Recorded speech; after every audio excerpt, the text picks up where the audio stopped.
Once upon a time, there was a little girl who lived in a quiet little town with her mother and father. She was a happy child, and she loved her mother and father just as all little children do. She knew of some of the more unpleasant aspects of the world, but she didn't care, for she loved her mother and father, and they loved her back. At least, that's what she thought. For you see, her parents did not love her because she was their daughter. They loved her because of what they planned to do with her. They worshipped a great and powerful God, and they loved their God more than their daughter.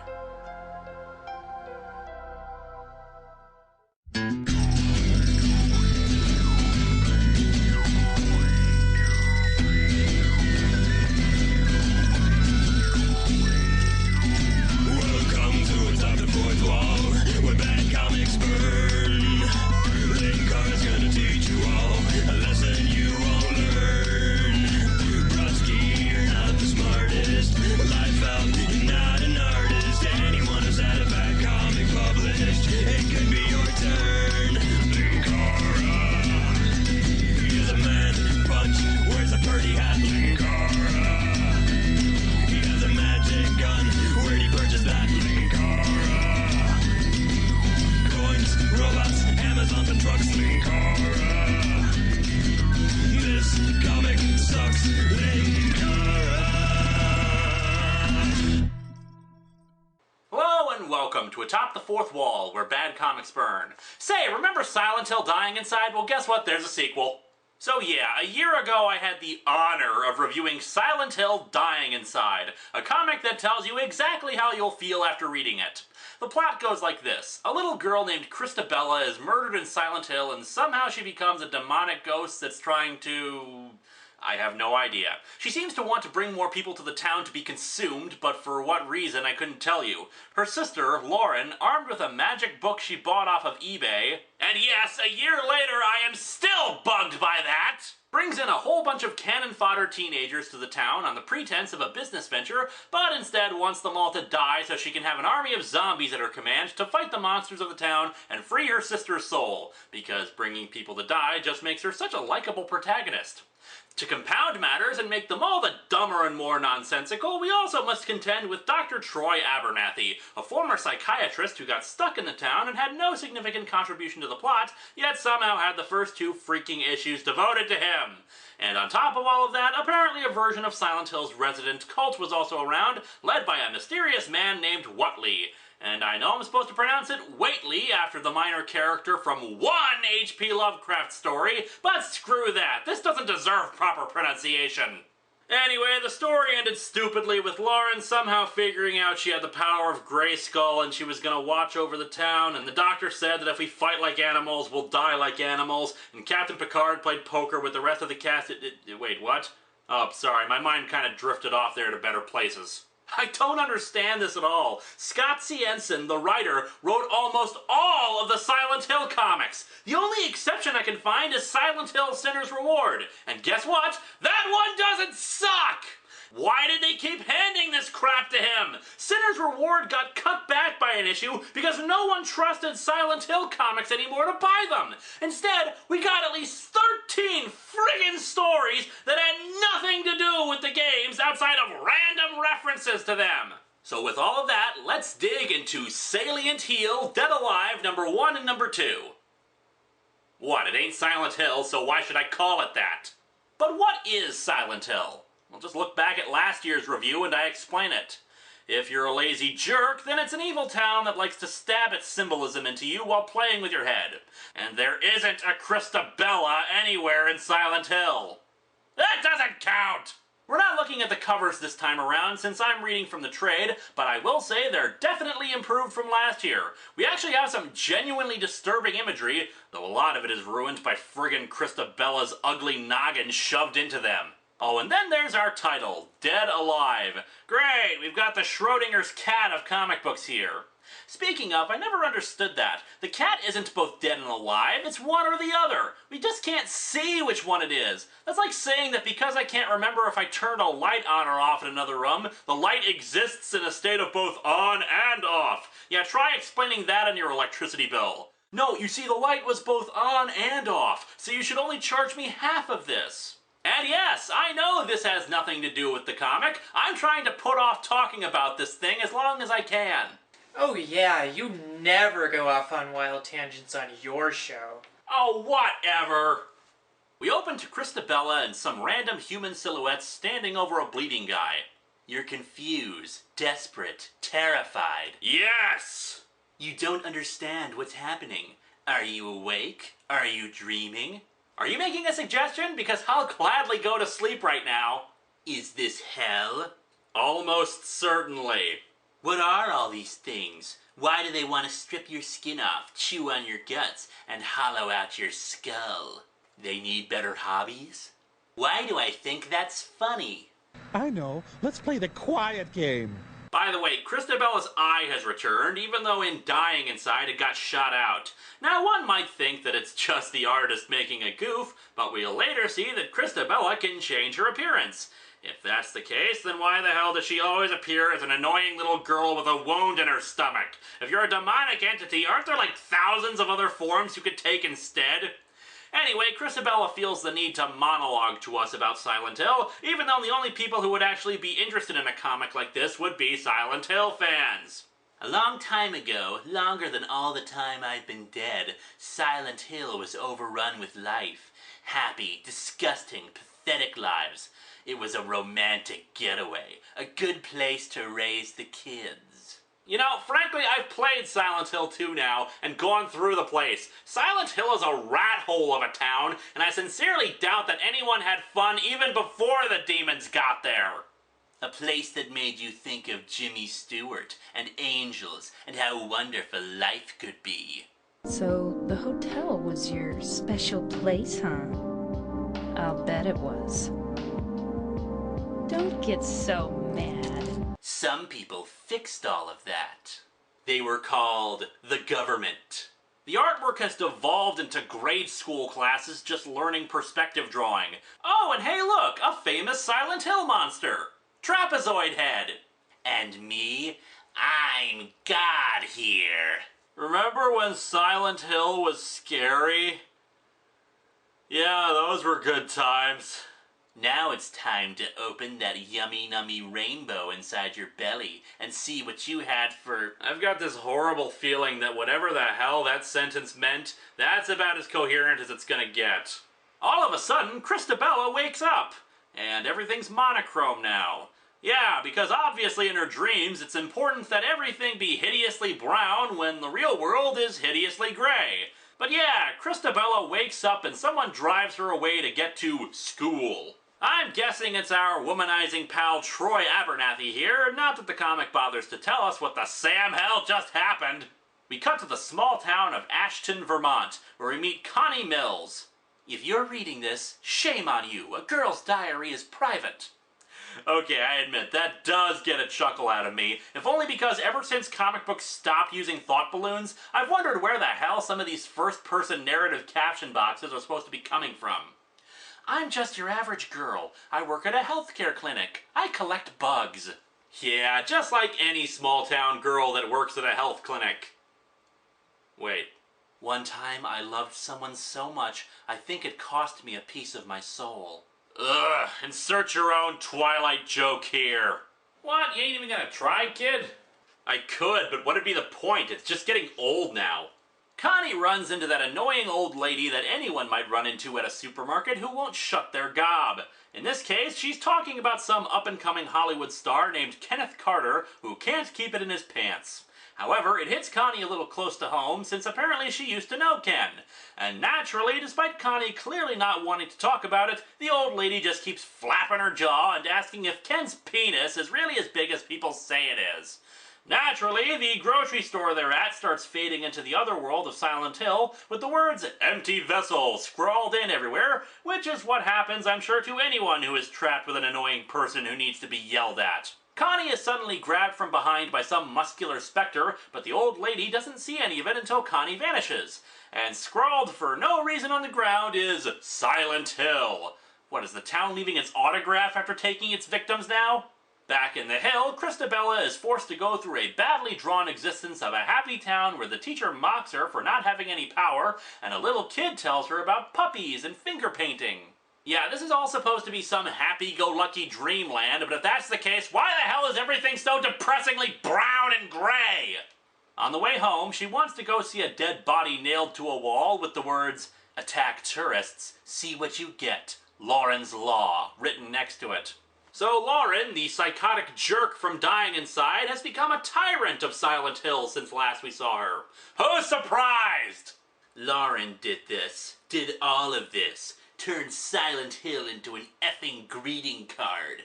Yeah, a greeting card with a rotting corpse attached to the wall. The little demon girl who nobody cares about but the writer looks out the window to see Lauren making out with some random guy. So what, there are other people in Silent Hill? Is that her boyfriend she tossed out of town? What? That night, Christabella wakes up to discover the mists of Silent Hill returning, much to her glee. She leaves her room, seeing Troy unconscious. She can't get to Lauren, whose room is chained up similarly to the titular room of Silent Hill 4, The Room. Ha ha ha ha ha! Random Silent Hill references that make no sense. It's like Scott Siensen is desperately jumping up and down and yelling, "See? See? This is Silent Hill and not just some dumb horror story that I made up but no one wanted to publish because it doesn't really make any sense."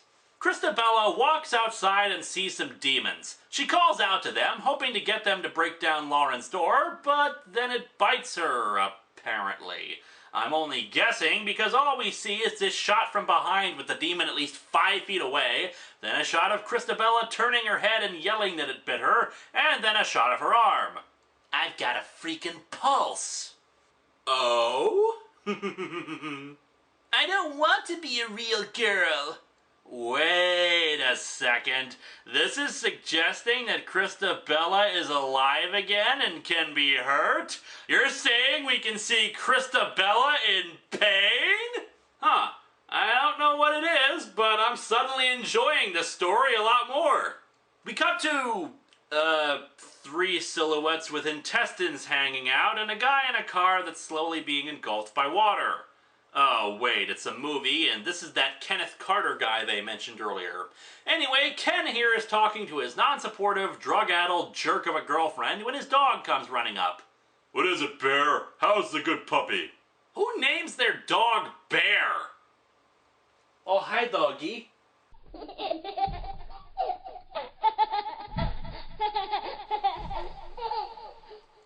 The hell? Ken also has a series of disturbing paintings, also something straight out of a Lovecraft story. Why does he have them?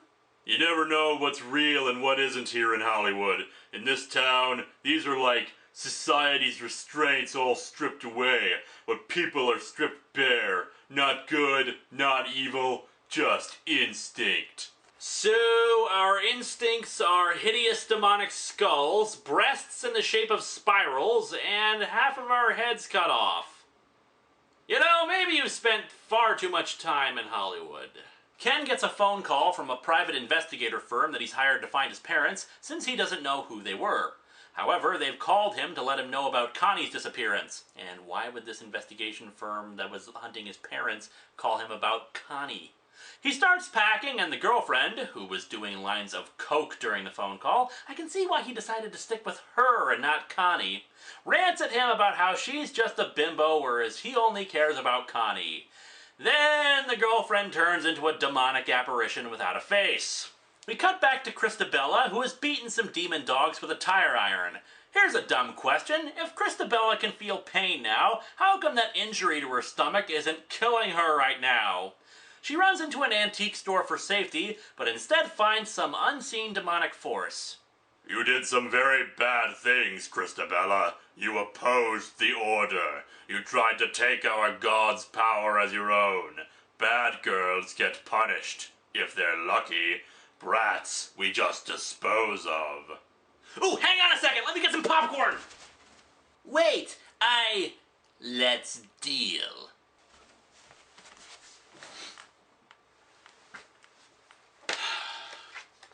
I hate this comic. Back at Ken's house of crazy, he's washing his face and trying to convince himself that what he saw wasn't real, but then sees his eyes are bleeding. Only that it's actually just on the mirror. The mirror's bleeding. The walls are meat. The world is meat. Hey, finally something Silent Hill-esque disturbing. Let's see how we can ruin it by not making any sense. All of a sudden, there's this thing made out of meat and tentacles that's vaguely humanoid. Is it in the walls? Is it his mirror image? I have no idea, because now we see Ken kicking something. I think the implication is that he kicked his mirror and went straight through it. Why does he have a big space behind his mirror? We're all just meat in this town. Hey, F-face, ever wonder if a glass dagger could cut your head clean off? What? No, I never wondered that. Why would I? Ooh, nasty. My house. What's happened to my house? Yeah, I don't think you're going to be able to paint over that, dude. All of his paintings have vanished, replaced with bright white lights. His dog leaps through one of them as if it was a portal, and a woman appears walking up to him. Jess? Lenora! But this, all this... Oh yes, you don't know what's real, whether you're awake or dreaming. Have you ever had a dream, Neo, that you were so sure was real? In ways, your normal way of being, and what makes you so perfect right now. Alive, dead, one and the same. Yeah, not really, no matter how much you try to wax philosophical.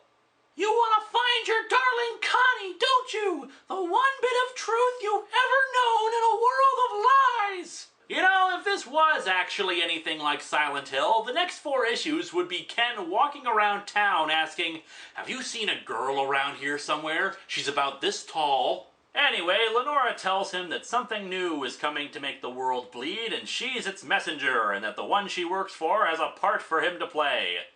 There you are now, or as you will be when we're through with you. A little peroxide, the right wardrobe, some contacts, a little insight. Your next big role, the blonde-haired, blue-eyed, blood-stained boy next door, the deep thinker, the killer with Nietzsche in one hand and Axe in the other. Tim Burton is producing. We've already got Johnny Depp lined up to play a deranged cartoon rabbit.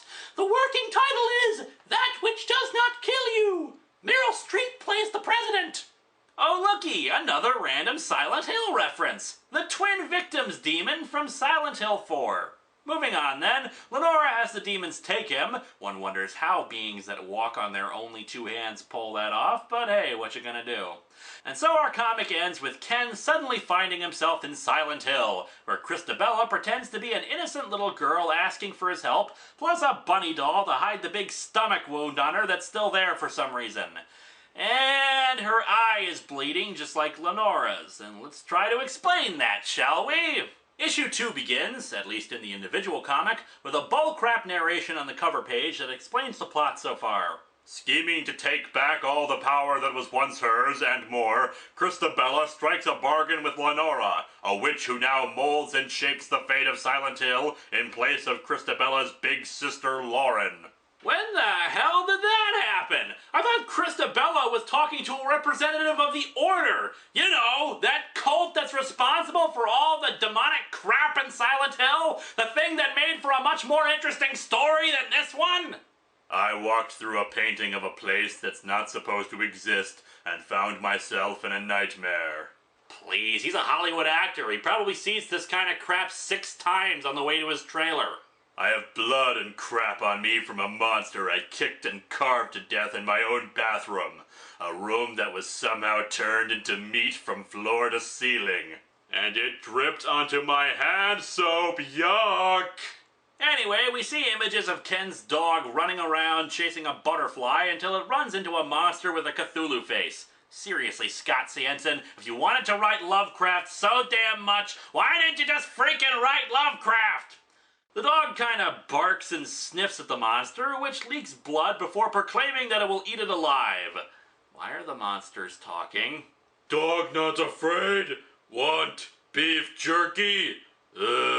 Alright, have beef jerky. Huh.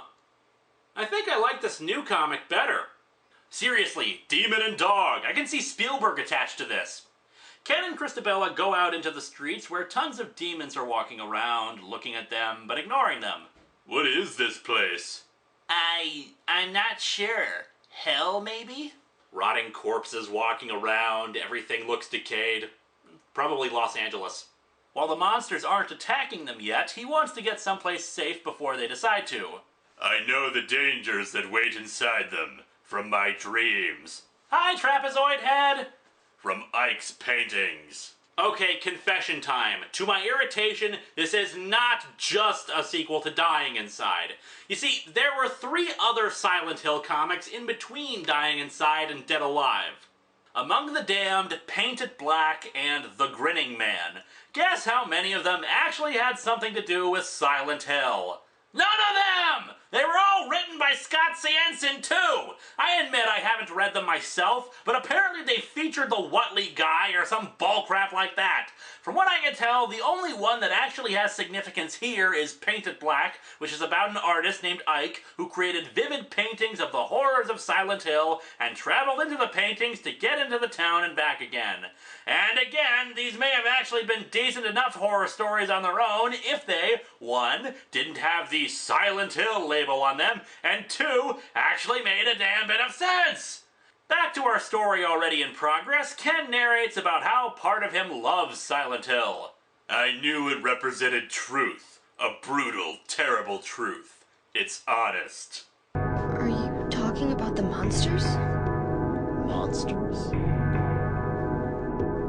They looked like monsters to you? Yeah, see, this is what happens when you just read a monster list on Wikipedia instead of actually learning about the damn games.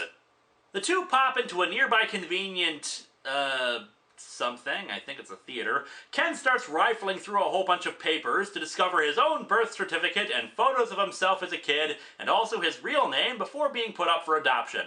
Joshua Reynolds. Well, whoop-de-crap, that has no significance whatsoever. Christabella feigns being hurt so she doesn't have to keep hiding the wound, but apparently the blood is dried. I'm sorry, comic, but you can't get away with this. Either she's still injured or she isn't. If she isn't and it's an illusion, then why the hell does she bother with a blood-stained dress? We saw her bleeding out the eyes earlier, so obviously she could affect her appearance. In the distraction caused by Christabella, all the files they discovered vanish. Oh no! The meaningless plot cul-de-sac is over! Now they actually have to do something! They wander into an auditorium full of zombies and nurse demons, and Lenora talks to Christabella to remind her of their deal that they apparently had. The curtains are pulled aside and a newsreel starts. World of the future! So here you are, cruising down Santa Monica, not a care in the world. Then a complete wad cuts you off and nearly forces you off the road. Do you chase after him and try to get even? Pull your 9mm and splatter his brains? No need! Look at him now, laughing, acting like he got away with it. But gee, what's that bearing down on him from up above? Plan for dealing with all this garbage, and we think you'll like it. Yeah, by the way, the only reason that this pointless bit is funny is because I added the music. What is this? The future. In the future, we're all gonna have personal hell squids to kill people who annoy us. And our own personal jetpacks on the moon. Anyway, the film tries to convince Ken to become a psycho killer for some reason, and Connie appears on the screen, but the image starts to decay as it keeps talking. Meanwhile, back in the real world, Ken's agent shows up at his place and finds his girlfriend with an axe through her head and writing in blood on the walls. However, unless it says, "It's a wonderful life," I do not care about what it says. Ken gets shown that it was done to make it look like he killed her, but Ken then realizes that it isn't really Connie talking to him, but Lenora in disguise. Oh my god! And then she dresses in a kitchen rug and like a nun for some reason. Oh goody, Troy shows up. Hey Troy, I see you still got tentacle chest hairs. You should really have someone look at that. Lenora isn't worried about it, but is curious since she thought anything related to Lauren had been wiped from the town. I wish everything that was related to this junk was gone. If I haven't made this clear yet, allow me to do so. This is not scary! And for a horror comic, the intention is to scare us! The artwork is terrible and the inks are so heavy that I can barely distinguish the horrific imagery. And it kind of undermines your hideous creature if it befriends a dog and gives it beef jerky. This is painful and boring! No one cares about these people! Why does Lenora give a crap about some random actor in Hollywood Hollywood being a killer? What the hell happened to Lauren? Why is Christabella still around, and how did she strike a deal with Lenora? What could she possibly offer to her when we see that even Lenora can change her appearance and could have just acted as Christabella, as if having her interact with Ken was in any way important to their plans? Troy says that Ken should be killed too for some reason, and meanwhile our true protagonist, the dog, comes across some liquor dogs from Silent Hill 4. Anyway, back to the moron brigade. Troy explains that the people in the theater are actually nothing but memories from a time before Silent Hill went to hell. Nobody was asking, Troy! All of a sudden, I guess the trapezoid heads attack Troy. I think, since we just keep randomly cutting to Lenora, the demons, and then suddenly to this panel where they're fighting and Ken is talking. Christabella, the pyramid heads, they're slowing him down. We've got to run. 1. That is not a freaking pyramid! At best, it is a wedge! I should probably be calling them doorstopper heads! 2. How do you even know to call them pyramid heads? 3. How are they slowing him down? His tentacle chest hairs seem to be moving around just fine! 4. I really, really hate this comic! Dr. Troy, you're dead. Yes, you killed me. I was a noted psychiatrist. I had a life. Dude, I read Dying Inside. You did not. I'm feeling something deep inside, almost like a gift, or a family inheritance. I guess I had to be alive to get it. Your sister's power! No! And Christabella makes Troy explode, I guess. Oh yeah, I remember. Lauren supposedly had super duper magical powers at the end of Dying Inside to fight demons. It makes about as much sense now as it did then. Troy's still alive, but Christabella prepares to use her powers to attack Lenora. But she collapses, worn out from the sudden use of her Maxi Extreme Ultra Super Flower Power things that she has now. Ken carries Christabella out, Lenora saying not to because she's irredeemable, but Ken says that since she's afraid of Christabella, that's a good enough reason to help her. However, as they get outside, they're confronted by a bunch of demons. Christabella's too exhausted to use her newfound abilities, meaning that they're screwed. And so our comic ends with the arrival of Ike Isaac's real imaginative parents there. The painter guy I mentioned, carrying a bunch of guns and surrounded by our hero, the dog, and the demon dogs from earlier. Anywho, this hot goth chick with, like, a smoking mohawk sent me to help.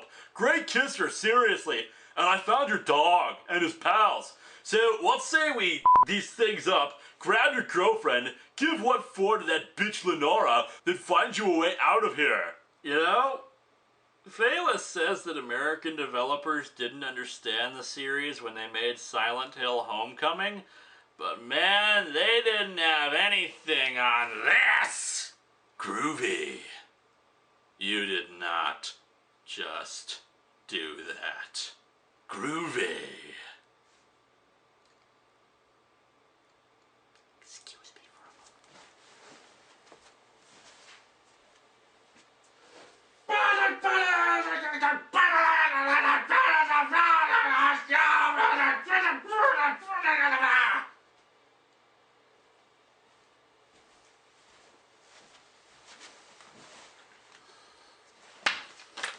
This is one of the worst comics I've ever read in my life! And that line right there shows why. Scott Sanson is an idiot who ripped off one of the greatest lines of the Evil Dead movies. No, that is not an homage to it, since such a line, in this context, in this franchise, has no place here. The artwork is terrible, with unfinished backgrounds, murky coloring, and confusing storytelling. The story itself is full of holes and makes less sense than last year's nonsense, and I can't believe that nobody, not a single person at IDW Publishing, bothered to slap this moron and hire someone who knew what they were doing! And can you believe that there are 3 more issues to go? Well, you picked them out. Really is his own fault. Would you people put a sock in it? I heard screaming. Are you okay? I would if people would stop interrupting me! What people? Them! Lankara, you've been alone in here all day. But where? Nobody knows this. Go by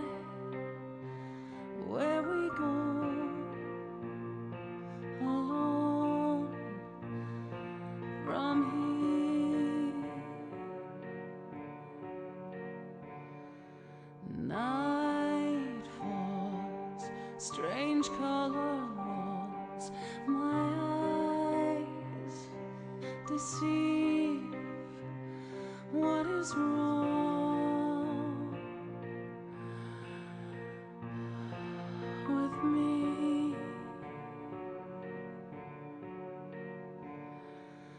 Deep in the night you think everything's right. Tell it to yourself. Say it's just a nightmare. Something is telling you nothing can change where you are again. Hey, I'll swallow your soul. I'll swallow your soul. I'll swallow your soul. Swallow this.